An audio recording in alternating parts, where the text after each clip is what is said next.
mempresentasikan tentang laporan keuangan PT Jiwasraya. Sebelum itu kami akan memperkenalkan diri terlebih dahulu. Saya Muhammad Farah Oktorino. Saya Ica Danasawati. Saya Aliana Fisa Fatia. Saya Fayul Haditya. Saya Alvin. Sekian dari saya dan saksikan videonya. Presentasi ini bertujuan untuk meneliti salah satu kasus manipulasi laporan keuangan atau kecurangan yang pernah terjadi di Indonesia, yaitu PT Asuransi Jiwasraya atau Persero. Hasil dari penelitian ini menunjukkan bahwa PT Asuransi Jiwasraya terbukti melakukan kecurangan dengan memenuhi beberapa aspek seperti latar belakang, akar masalah, penyebab, dampak, dan juga solusi. Hasil penelitian ini menunjukkan bahwa kecurangan dapat melibatkan dan merugikan banyak pihak, sehingga penelitian ini diharapkan dapat memotivasi perusahaan dalam meningkatkan pengendalian internal perusahaan kecurangan yang rentan terjadi di Indonesia ini. PT Asuransi Jiwasraya atau Persero sebagai perusahaan asuransi jiwa milik negara yang berdiri sejak 1859 memiliki peran penting dalam menyediakan layanan asuransi di Indonesia. Namun pada tahun 2018 terungkap adanya praktik korupsi dan fraud dalam pengelolaan investasi yang menyebabkan gagal bayar klaim nasabah. Kasus ini menimbulkan kekhawatiran terhadap integritas industri asuransi di Indonesia. Skandal ini tidak hanya berdampak pada kerugian finansial negara, tetapi juga mengguncang kepercayaan publik terhadap industri asuransi dan stabilitas ekonomi nasional. Modus operasi yang digunakan mencakup manipulasi laporan keuangan, penyalahgunaan investasi, dan praktik korupsi yang melibatkan berbagai pihak. Pentingnya penerapan sistem informasi akuntansi atau SIA menjadi sorotan utama. SIA yang efektif dapat membantu dalam pencegahan dan mitigasi resiko fraud dengan menyediakan informasi keuangan yang menjadi akurat, transparan, dan dapat diaudit. Dengan demikian, analisis terhadap kasus Jiwasraya dan peran SIA dapat mitigasi resiko menjadi relevan untuk memahami bagaimana sistem informasi dapat digunakan sebagai alat kontrol dan pencegahan dalam industri keuangan.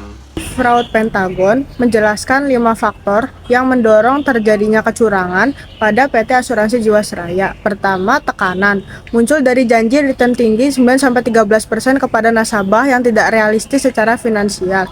Kedua, kesempatan tercipta akibat lemahnya pengendalian internal, termasuk tidak adanya batasan investasi pada instrumen beresiko seperti saham dan reksadana. Ketiga, rasionalisasi dilakukan manajemen dengan membenarkan investasi spekulatif sebagai upaya menyelamatkan perusahaan.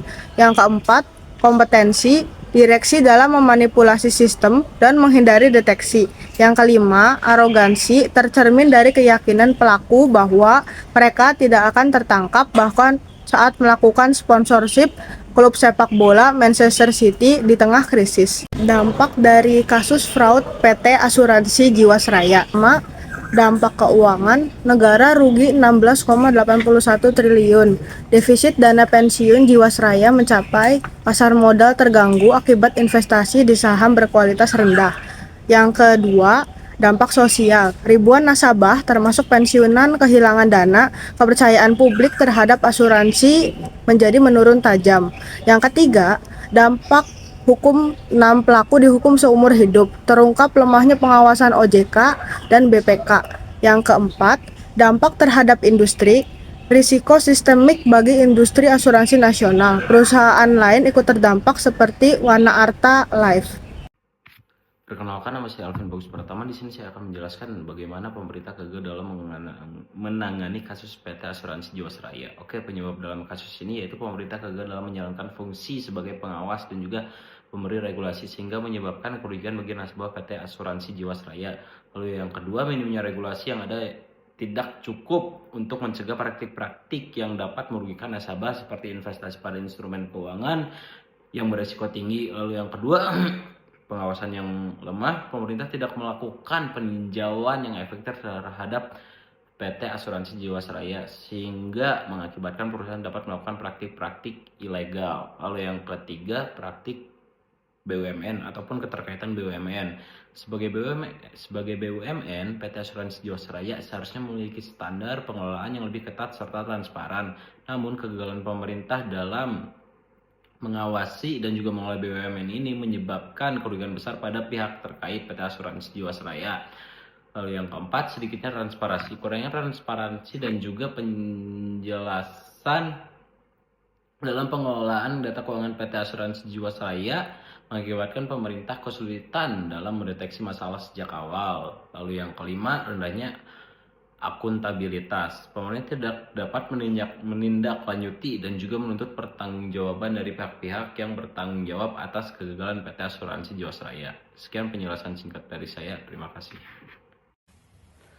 Solusi tujuannya yaitu untuk mencegah terulangnya kasus serupa, kemudian memulihkan kepercayaan publik dan menciptakan industri asuransi yang lebih sehat dan transparan. Yang pertama itu perbaikan tata kelola perusahaan. Jadi audit internal dan eksternal yang ketat dapat meningkatkan pengawasan keuangan dengan audit rutin oleh tim independen, kemudian transparansi laporan keuangan yang mewajibkan pelaporan keuangan yang jelas dan mudah diakses oleh regulator dan publik.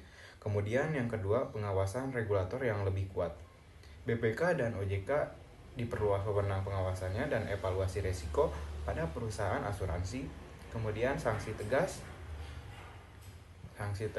berikan hukuman berat bagi pelaku kecurangan untuk mencegah pelanggaran yang serupa. Kemudian solusi yang ketiga yaitu manajemen risiko investasi. Yang pertama itu untuk menganalisis risiko mendalam, menghindari investasi berisiko tinggi tanpa kajian yang memadai. Kemudian diversifikasi portofolio, menyeimbangkan investasi antara instrumen rendah dan tinggi risiko. Kemudian yang keempat, edukasi dan perlindungan nasabah, melakukan sosialisasi produk, memberikan pemahaman yang jelas tentang risiko dan manfaat produk asuransi investasi. Kemudian mekanisme pengaduan, menyediakan saluran aduan dan perlindungan hukum bagi nasabah. Kemudian yang kelima, menyelesaikan kasus jiwasraya, rekonstruksi polis, memastikan nasabah terdampak dialihkan ke EFG Life tanpa kerugian. Kemudian yang terakhir yaitu penyidikan hukum, jadi menuntut pertanggungjawaban pihak yang terlibat dalam kecurangan. Sekian.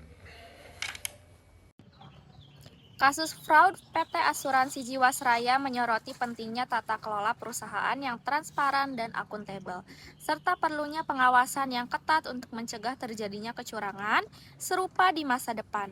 Otoritas Jasa Keuangan OJK resmi mencabut izin usaha PT Asuransi Jiwasraya pada 16 Januari 2025. Keputusan ini merupakan bagian dari langkah pengawasan untuk melindungi kepentingan pemegang polis dalam menyelesaikan masalah keuangan. Seluruh masyarakat harus lebih berhati-hati dalam memilih perusahaan asuransi yang tepat dalam membeli produk asuransi. Selain itu, tindakan manajemen Jiwasraya yang menggunakan PT Jiwasraya itu dana nasabah untuk berinvestasi kepada instrumen saham yang memiliki risiko tinggi adalah tindakan yang tidak dapat ditolerir.